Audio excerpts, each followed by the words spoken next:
Welcome back to the Salted Orange Podcast. My name is Matthew, My name's Luke. and we're glad to finally be back with you for another podcast session. It's been a while. Yeah, life's hard. Yeah, we got very, very busy. I think what was the last episode right before Christmas time? So we were booked up with Advent, and then we had a pretty fast Easter and Lent season. So we're finally on the end of that, and we can have a little bit more time to do an episode and actually get back to doing these podcasts. But the good part about it is we got a lot of time to think about what we wanted to talk about.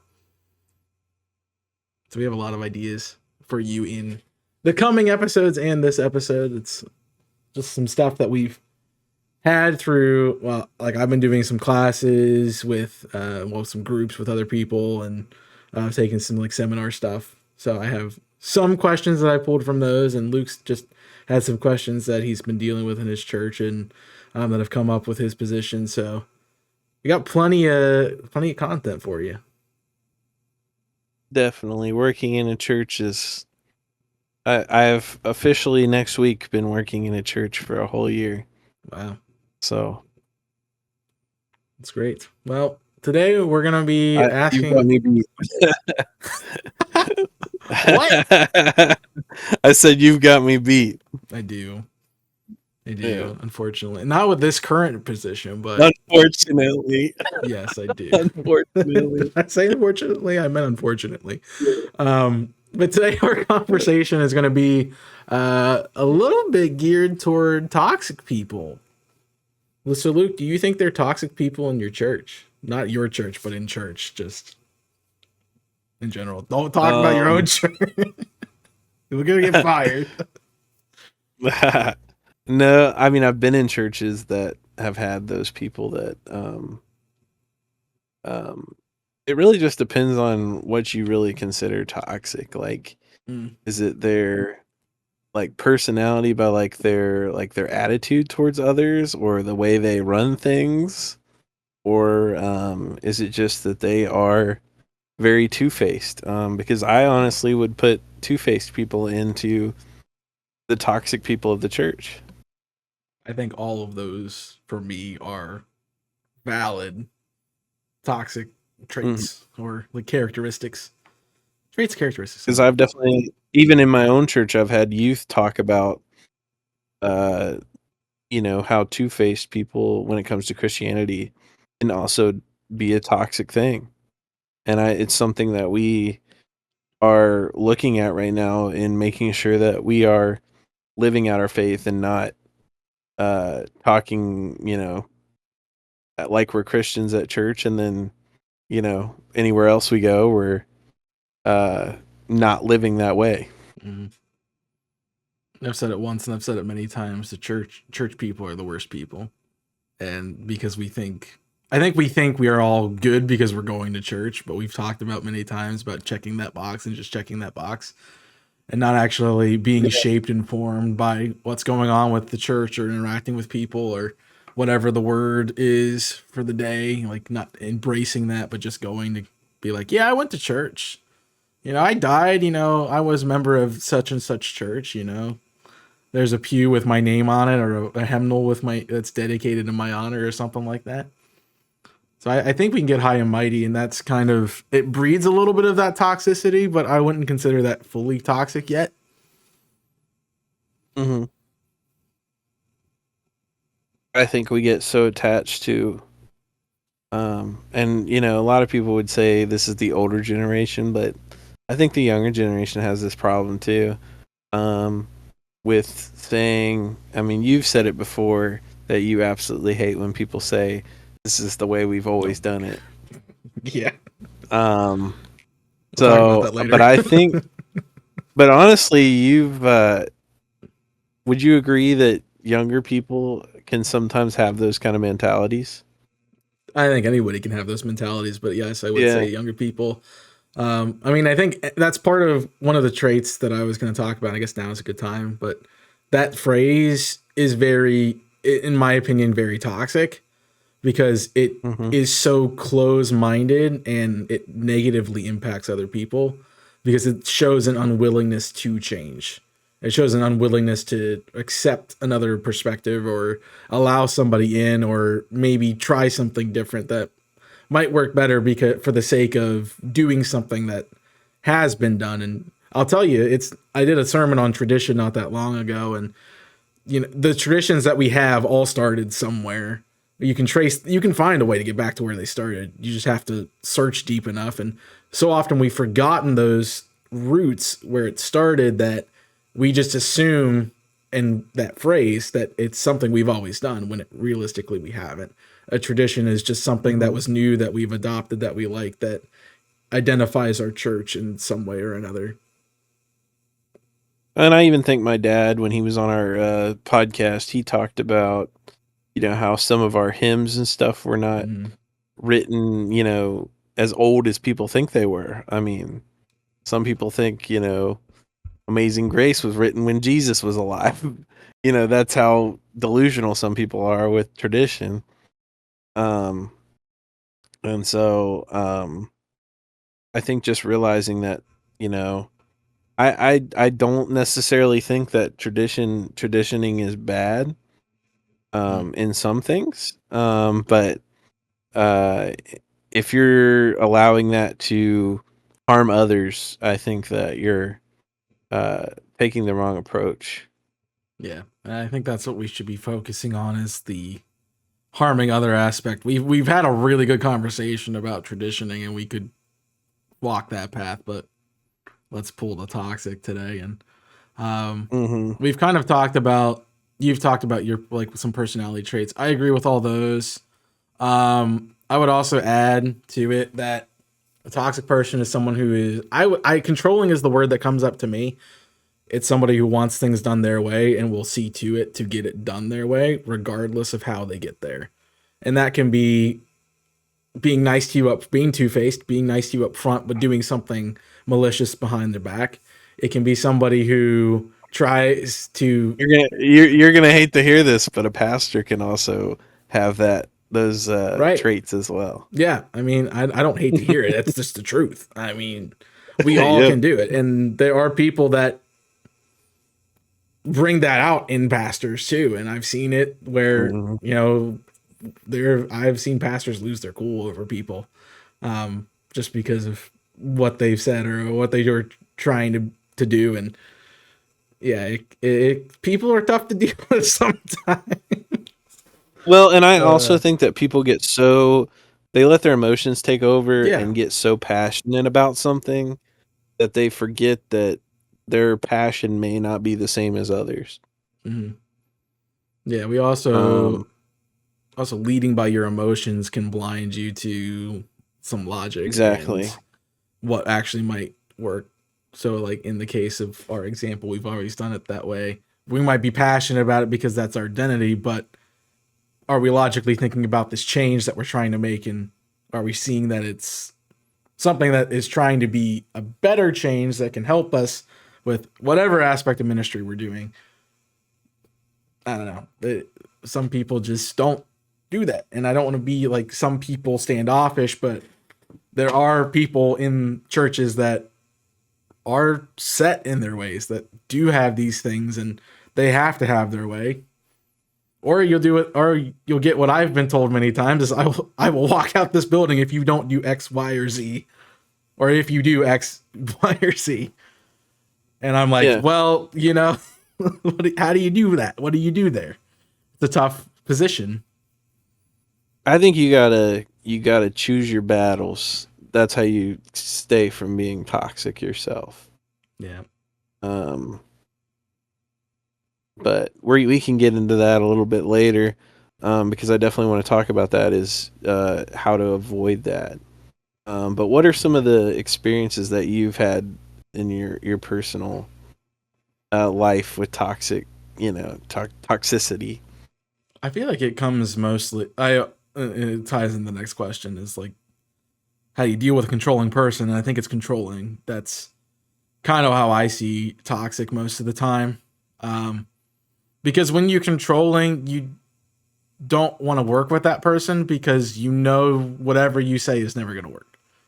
And it's also, but it's more important that controlling is seen as somebody who is like a puppet master, and has all the strings of of the people, and they know how to manipulate the people inside the church to, well, hey, I want to get this done. Well, this person can help me with that, and they like me enough that I can get that done. Or, like if they're actively trying to do things behind the scenes with the puppeteering of other people to manipulate the situations in our churches to get what they want, and getting what they want might not always, and I will say getting what they want is not always the correct path forward. Sometimes they have it's the right idea. It's not always, it's not never, it's sometimes. And everybody is sometimes, but And I've always said that church politics is the worst. Yeah. Part of the church. It's the worst thing about working in a church, and it's also the worst thing about being in church. Yeah. And everybody wants not power. Necessarily. I wouldn't say like a fresh person into Christianity is going to see these things. No. But I would definitely say if you ever get onto like a board of a church or just are there longer than a year, I say you start seeing some of these things. Mm-hmm. I would say a committee. You can definitely see that, especially if it's somebody who's been the head of that committee for decades. They can have a toxic personality of, this is my committee, I run it this way, da da da da da. Yeah, I definitely agree. My biggest thing with my experiences though with toxicity have been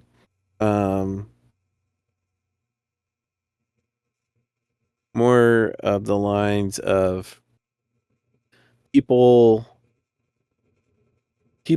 getting so passionate that they want to do things for the church that they don't realize that they're doing harm.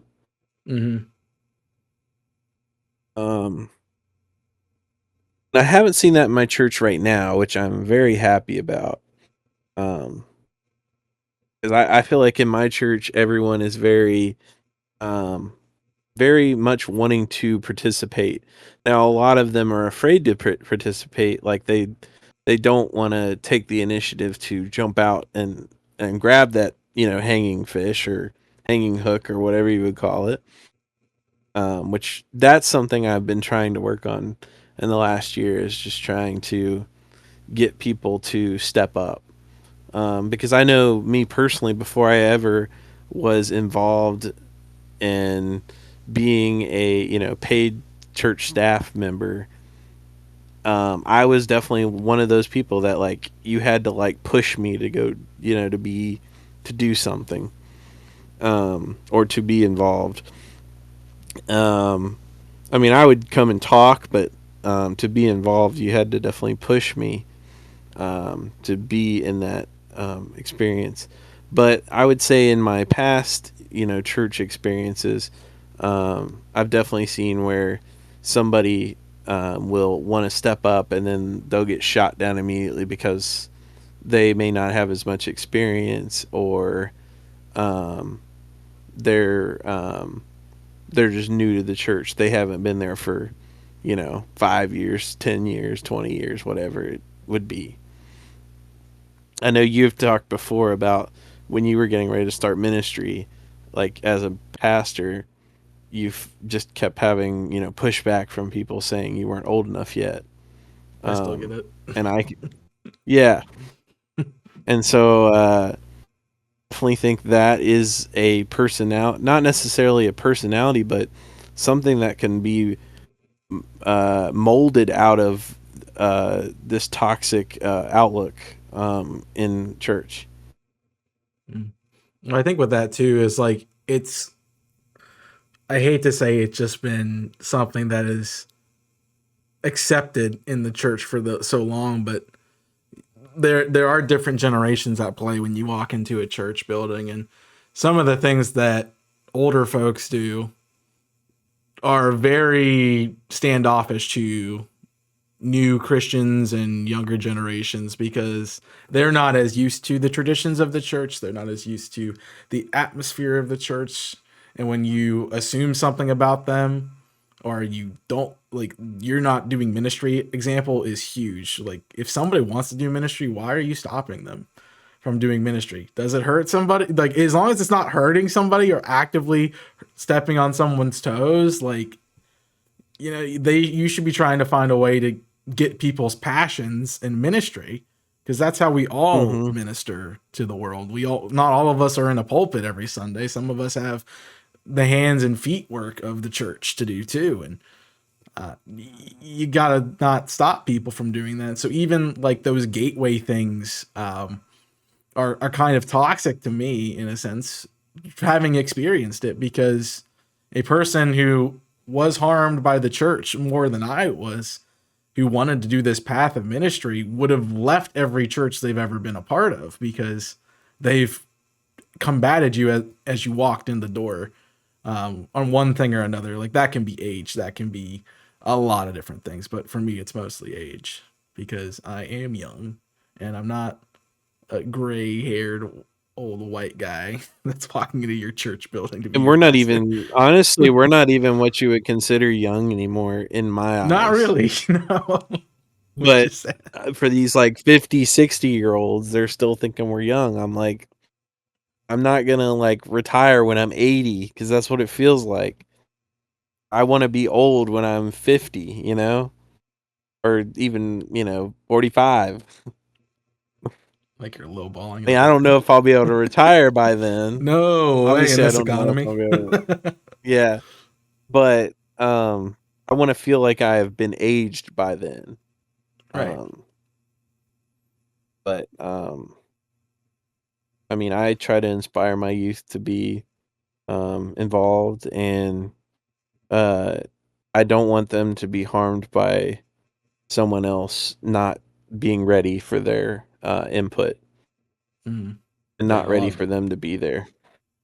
and a lot of that's like how we have the culture of the church. But to have a good church culture, you can't have toxicity, because that just Mm-hmm. breeds more and more toxicity until everybody is toxic in one way or another. And then you don't have a church that's functioning well. You have a church that's fighting itself, and that gets Mm-hmm. no business done. So, how in your ministry or your time in church have you dealt with these situations? Well, I think it's a tough situation to deal with, and there's a lot of ways you can deal with it. The obvious way is ignoring it and hoping it goes away, but that solves little to nothing. That honestly just breeds toxicity. The other thing is walking away from your church, which many people do. You see it with all the time with new pastors and turnover rates like that, because we'll walk in, they'll be like, you look like this, you think this is your theology on things, we're leaving. And then you leave and they come back to the church because they're like, oh, this is a different person, that's someone else, we'll see what they want to do.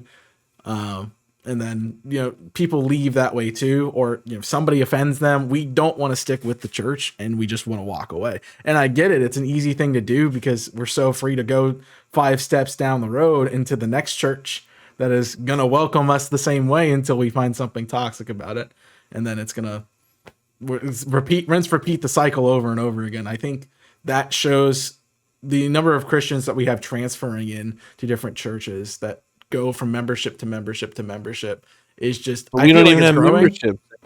No, we don't. I We mean, don't even have membership. people don't join the church. So join your church. Mm-mm. Shameless plug. Talk to your pastor today. That feels very Talk to Chuck you, Nose Church. pastor. That feels very Chuck Nose Church.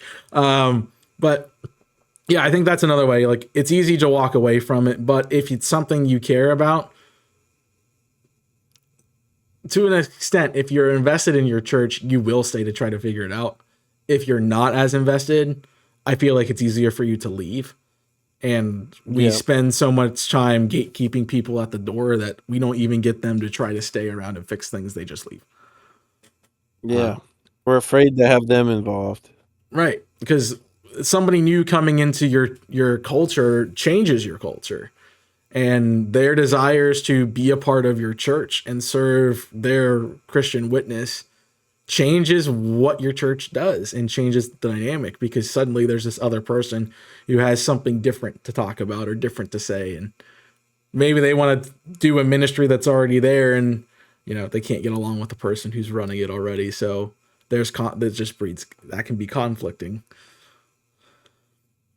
Okay, so I have a question for you. I have maybe pondering. Okay, I'll try. So you're a very, not, I wouldn't say controlling person. You're a very micromanaging person.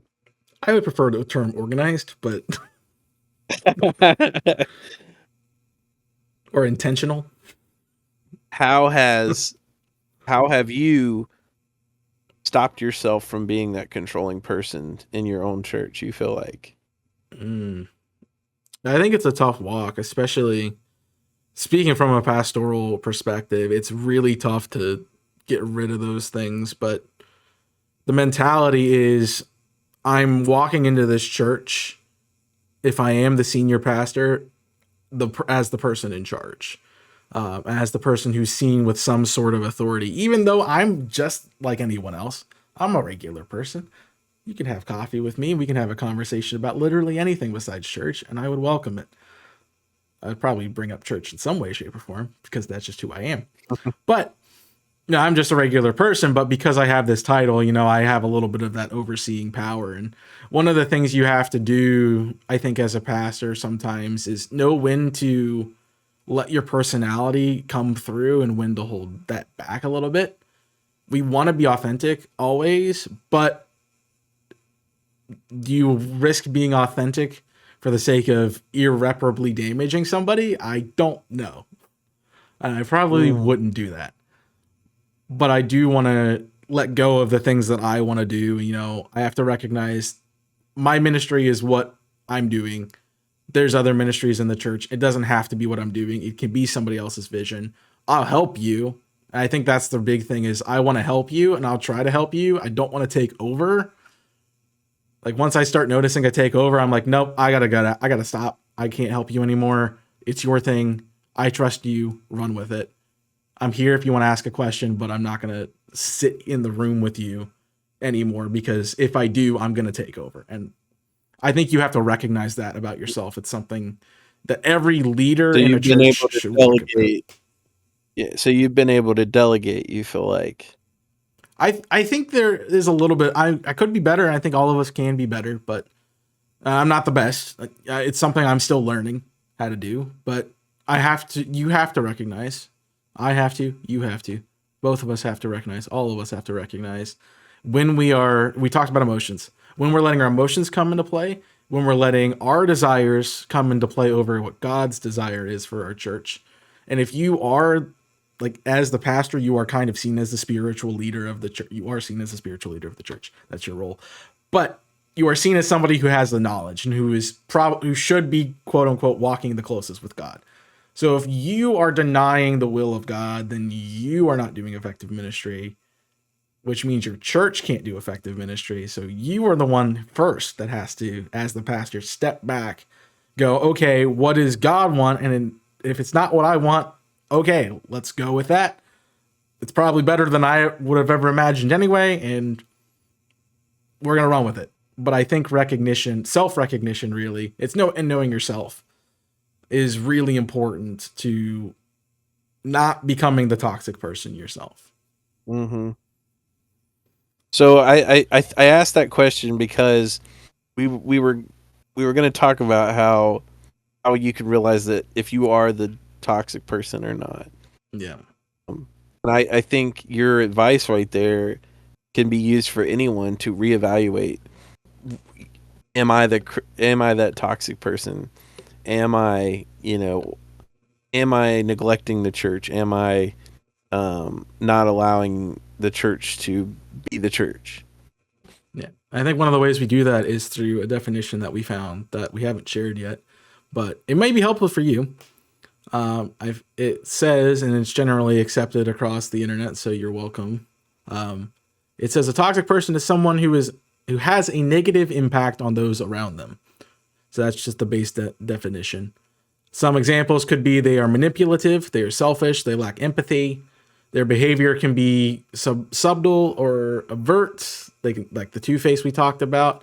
But usually the end result is always the same. You feel worse about yourself after you spend time with that person. So are you somebody that, people just stop coming to and stop hanging out with? And if that's the case, you might be toxic. But again, so I kind of want to ask you, have you felt yourself have those like toxic traits to yourself? Oh, I question it all moments. the time. I question it all the time with everything. I mean, the standard that I said, is it my will or is it God's will? That is kind of, I've been preaching a lot about that lately. And I also feel like it's something that I'm dealing with too, because I do want things to go my way. You're humans. We want things to go the way we want them to go. But if we're walking with God, we have to recognize we get it wrong. We're not perfect. Mm-hmm. And so can I recognize that? Sometimes. Do I have to put my hands up and say, I'm sorry, I messed up? I do, because I'm a human. I make mistakes. We all make mistakes. Mm-hmm. But I think recognizing it is the big point. And that can be a forethought. That can be a reflection after a thing has happened. One of the things I do with any conflict is because I am an overthinker, I go, was it my fault that this happened? And usually end up saying, well, it's probably both of our faults because it takes two to tango. But, and I try not to assess it. I'm like, it's 50-50, base, I might want to be like, well, it's their fault because I don't want to put blame on myself. But I do feel like there have been times where I've had toxic traits, and I most of the time have recognized them and stopped myself from doing them. I mean, I feel like there's more internal struggle with that than gets visually seen or verbally expressed. Exactly. Because I manage it in a healthy way. Because I know if I do that, if I be toxic to someone who's in my church or somebody in general, that is going to show a side of me that is not who I am. That is the devil coming through and making me do bad things. But also it is I need to recognize that I need to take a step back. And I feel like that is important. There have been times dealing with church people that I've had to walk away from a conversation, or I've had to walk away from something they were doing because if I stayed, it would just be me screaming at them. And that's not healthy. Nobody needs that. You're not getting anything across. So I walk away until I can calm down and do something about it. But there's other coping mechanisms and things like that too. I don't know. What's your opinion on it, Luke? I've been talking. I have felt like I know. I've been asking you a lot of questions. I honestly feel like I have had that lack of empathy for people, definitely. I think that's a big one. I think that's a big one. I just sometimes like people will have a complaint and I'm like, I don't know. I also have, this is something recently that I've been trying to stop, but I've been doing it a lot. I've been naturally assuming how people are going to react to things. I don't know if you've had those kind of experiences, but that's where I get that like lack of empathy. Like I automatically know what they're gonna say, so I'm telling myself I'm like I'm not even gonna try it, and that might be me dealing with a toxic person, but that also could be me just automatically assuming that they're gonna not like that. I'm purposely cutting myself off from allowing others to be a part of my ministry, Yeah, I mean, you never know what you don't know how that experience is going to go out, and if it's something that's truly speaking to you, as I said before, I feel like you don't stop somebody from doing ministry just because it's not what you would have done or something like that. or like somebody you're gonna think something about it. I mean, yeah, there have been many. I've had that many times in my churches, and I'm like, you're gonna think this, you're gonna do this, and sometimes I'm go, well, I probably shouldn't say that then, or I probably shouldn't do that.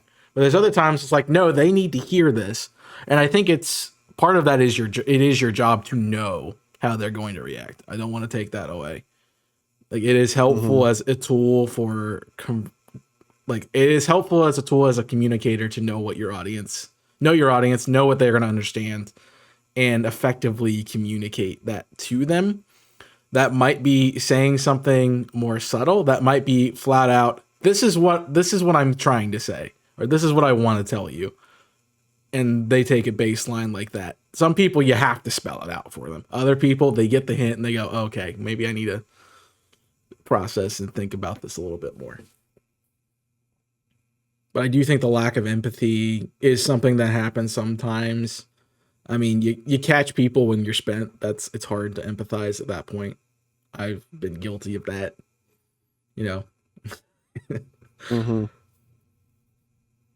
So I kind of want to bring this into a Christianity, a Christian life perspective.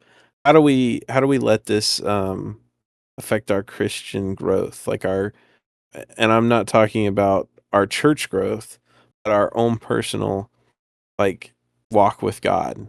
Like how do we not let that affect it, or let it affect our walk with God? Positive or negative? I think it kind of that to me reminds me of the what do you do about it? And you can leave, you can stop. That can be your church life. I think you try not to let it affect your walk negatively. You never want something to affect your walk negatively. It just makes it harder to have faith and to stay on the right path. But sometimes those things are unavoidable. With toxic people too, it's like, what are you gonna do with them? It's not like you can say you can't come to church. I mean, you can, but yeah. But I honestly, that's the question. I think that people sometimes and this goes back to, don't let the church affect your own personal, walk with God. Because I feel like some of us let a bad experience at church or a bad person in our life make us have less faith in God. I know definitely in my own personal life, I've had that kind of feeling where I've allowed the church at some point to affect my walk with God, to not have faith anymore in the church. And I think that's something that I want to make sure our listeners know, is that just because that we have these toxic people, we have these bad groups in the church, that doesn't necessarily mean that Christianity is failing and that our walk with God is going to be any different. I think that shows you that there's humans in the church. Exactly. So, I think that's what I really want to take from our conversation, is that we've talked about how our experiences with toxicity, our own toxicity, if we have any, because I think that everyone has a little bit of toxicity in them. It may not be with church stuff, it may be with your work or wherever else you have toxicity. But I think the biggest thing is I wanted to make sure that we both, because I know we both have struggled in our faith at some point in our lives. We both feel the same way, that just because we have these toxic experiences doesn't mean that it has changed our faith in a negative way. Yeah, I agree with that, I guess.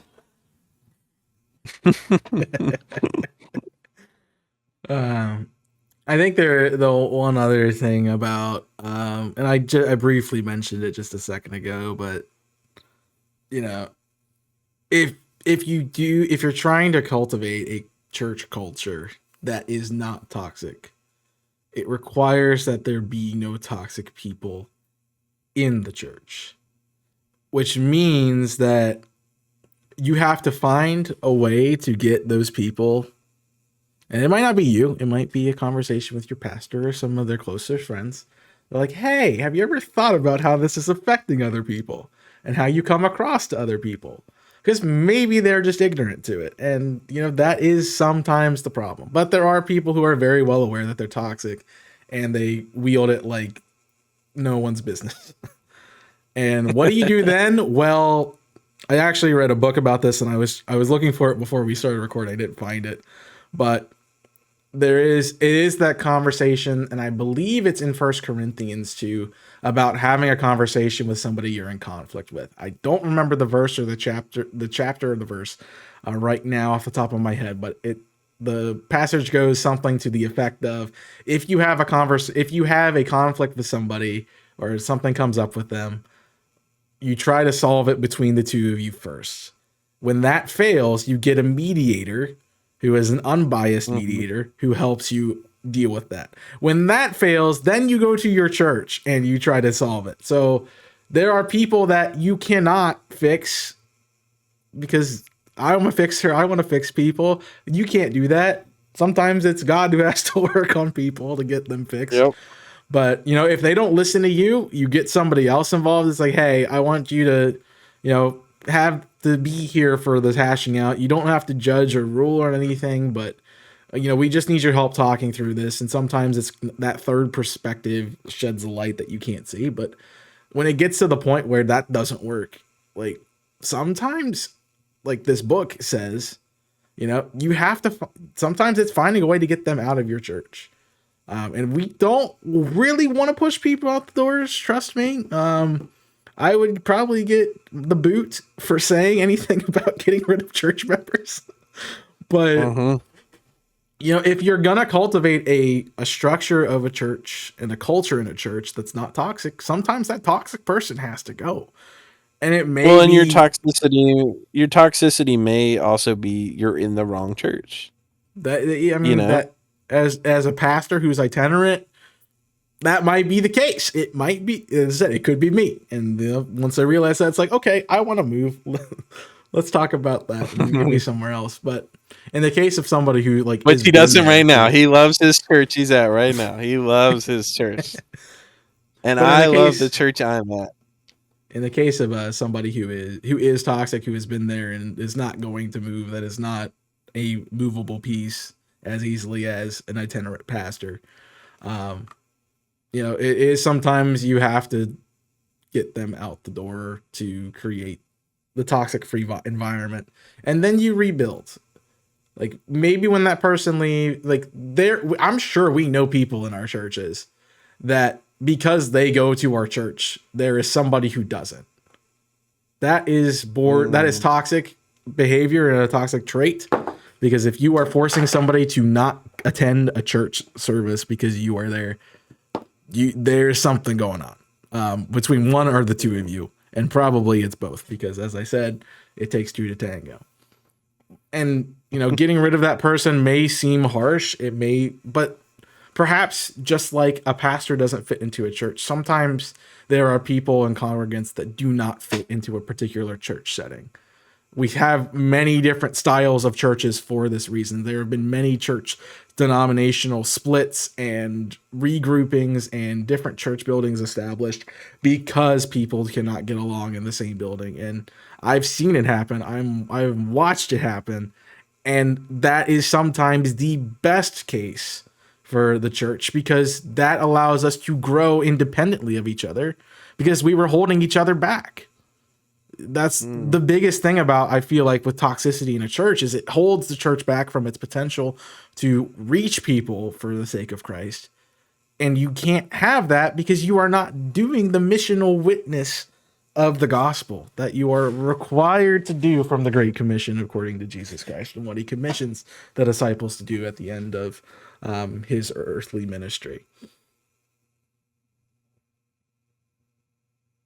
Well, we had a good Matthew sermon right there. There you go. I don't think I would probably never preach that because everyone would be like, "Are you talking about me? Is it me?" I'll put this. That would be a great sermon, and then right after, "Is it I, Lord?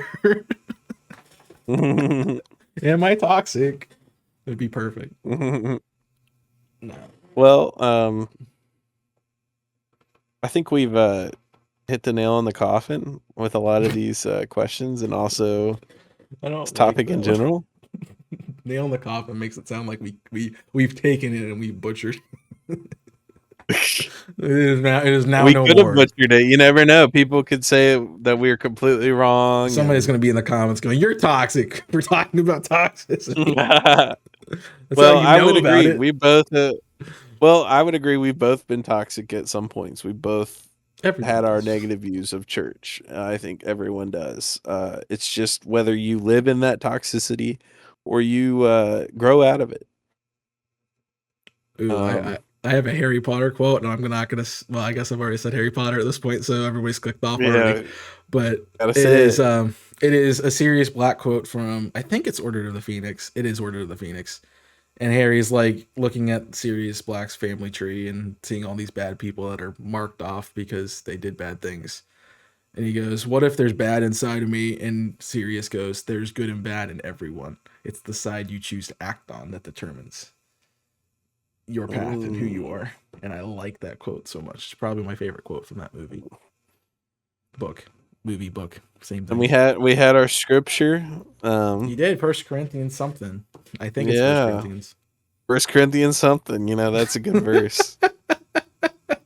They're gonna be like, "Well, this guy." Guy. We are enjoying getting back into recording and talking about our faith.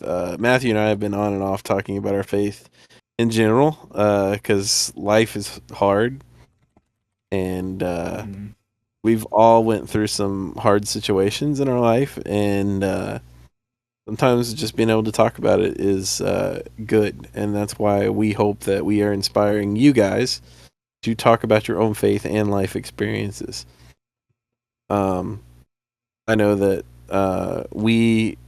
Matthew will probably agree with me, is we used to, in college, this is probably where our groundworks for this podcast kind of started. We used to go out to eat every Wednesday night, and we would just sit there and talk. And, sometimes we just talk about, what we were eating, or sometimes it would be we talked about serious topics like stuff that we were struggling with. So I am giving everyone a challenge to ask those hard questions. They can be to your best friend, your pastor, your kids, if you're old enough to have kids, and just start a dialogue. This is something that I would love to talk about in a podcast, probably in a little while, is how I've been working with people talking about how if we have conversations with each other about our faith is growing stronger. And it's something that I've this year wanted to really work on and try to get others to accept this mission or this quest to try to do that more in their lives. So, Matthew, what is our recording schedule looking like? I figure we'll probably be back to twice a month, every other Sunday, or whatever day we decide to upload. Whatever day this is uploaded on, it's going to be every other week on this day. So yeah, yes. But look out for those things. Matthew, got anything else to say about our podcast or our topic? I am feverishly looking through First Corinthians right now to try to find the passage so we could actually say there was a scripture in this instead of somewhere in Well, you Corinthians. can link it in the Uh, in the description. I could, but I could also, just, filibuster for a minute and eventually Filibuster. find it. You're just talking nonsense until I until I find it. you know, I'm pretty It sure can all it's in be First edited, right? Corinthians. Yeah, it can be, but I'm not going to. Um, I guarantee you, I can tell you for certain, it's a letter of Paul. It's a letter from Paul. I can tell you with pr- pretty good intentions and feelings that it's probably in First Corinthians. It might be in Second Corinthians. I don't quite remember, which is bad. I'm always really bad Oh, with you're the scriptures. pastor and you're not knowing your Look, scripture I'm where it I'm good with is. knowing what it says. I'm not good from quoting where it comes from. Someone's like, "What is this scripture verse?" And I'm like, I don't know." And then I'll be like, "Oh yeah, this is what it means," or like, "This is what it says." We'll start reading it, and then I'll know. But like the only one I probably can go is John 3:16 and be like, "Yeah, I know what that one is," but the rest, That's most Christians right there. But you know, we appreciate everyone who has listened this far. If you've listened this far, put a comment in the YouTube and say you listened this far. And let us know what you would like to hear next. If you would like for us to have any guests on the podcast, let us know. We've had my dad on the podcast as our only guest. Maybe we can get Matthew's dad on there at some point, or some other people. that would be fun. But we'd just like to. We're excited to get back into the recording atmosphere and share our thoughts. I filibuster long enough. I will agree with all of that. No, I'm not finding it at all, which is funny because I want to be right about it. There is a lot of things about disputes and conflicts, though, so that is great. But yeah, I don't know. This is your toxicity coming out, where you have to be right. Yes, exactly. Well, you'll know. Just look at that up. You'll find it, even though I can't. The passage I was talking about in this episode is actually from Matthew, the 18th chapter, verses 15 through 17. Paul does talk about it in 1 Corinthians and 2 Corinthians, though, so there is some good knowledge there. But the specific passage I was talking about is Matthew 18, verses 15 through 17. We have all of our channel link stuff in our YouTube channel. If you're listening on YouTube, yeah, you need to subscribe so you can catch when we upload. With how weird we upload, you can just be there. It'll. If you click the little bell thing, you'll even get a notification about it. And leave a like so that way the algorithms do the things. I don't know if the algorithms actually do that anymore, but it helps us know that people are watching and that you guys are liking what we're talking about. Matthew, got anything else? Yeah, what you said about leaving your comments on things you want us to talk about, you can leave those both on Spotify or on the YouTube channel. There is a comment section in both places, so please do that, because we have done, I think we did one so far on somebody's comment. I think that was the only one we really got that we hadn't already covered. So if you have something we haven't talked about it, or if you think we need to talk about something more, let us know. We will take that into consideration, because there is sometimes where we go, I don't know what I want to talk about today. Today was one of those. If you're any of my youth watching, let me know. because we've started actually listening to this podcast in my Oh, Sunday school a jeez. little bit. Now I'm Um, responsible for the education and growth of youth, yeah, which is probably okay because I studied that. yeah, and so we've had some good conversations.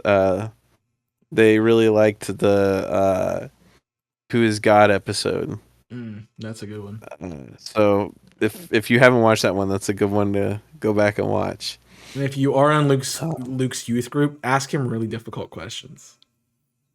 They already do that anyway, so you're not So you're he has to be not like, you're not what do I inspiring to answer do this anything. with? I go, I don't know.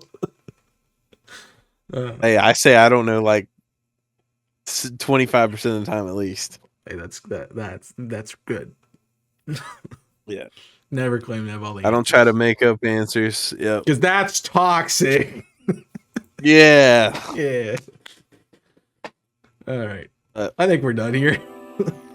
Yeah. Thanks for watching, everybody. Hope you enjoyed. Stay tuned for more content coming out, and we'll catch you in the next podcast when it's live. So See you in the next episode.